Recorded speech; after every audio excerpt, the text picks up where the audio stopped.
জামালপুর শহরে ৩টি ট্রাকে করে ২৪টি বিদেশি মদ ও ১৪৩৪টি ফেনসিডিল নেওয়ার সময় ৩ মাদক ব্যবসায়ীকে আটক করেছে পুলিশ।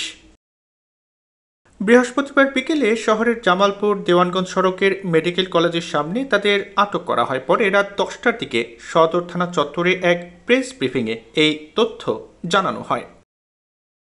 আটককৃতরা হলেন আব্দুল মালেক, আজিজুর রহমান বাবু ও হাফিজুর রহমান। আটককৃত ৩ জনের বাড়ি জেলার মেলান্দহ উপজেলায়। এদের মধ্যে খোকনের বিরুদ্ধে মেলান্দহ থানায় চুরির মামলা রয়েছে।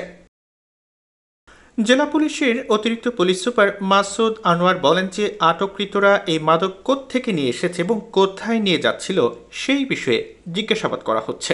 গোপন সংবাদের ভিত্তিতে জামালপুর মেডিকেল সংলগ্ন হাফিজুর রহমানের পতিত জমিতে একটি ড্রাম ট্রাকের মধ্যে ৯টি বস্তার মাঝে ১৪৩৪ বোতল ফেন্সিডিল এবং ২৪ বোতল আইকনিক ভারতীয় মদ উদ্ধার করে।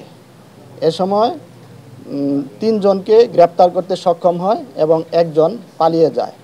তাদেরকে জিজ্ঞাসাবাদে জানা যায় যে তারা সকলেই মেলান্দহের অধিবাসী।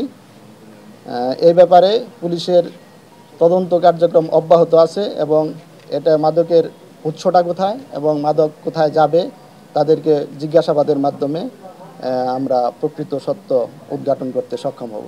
এদিন প্রেস ব্রিফিংয়ে জানানো হয় যে এসব মাদকের আনুমানিক বাজার মূল্য ২৯,৪০,০০০ টাকা। অভিযানটি পরিচালনা করেন জামালপুর সদর থানা পুলিশের এএসআই রুবেল ও সাইকুল।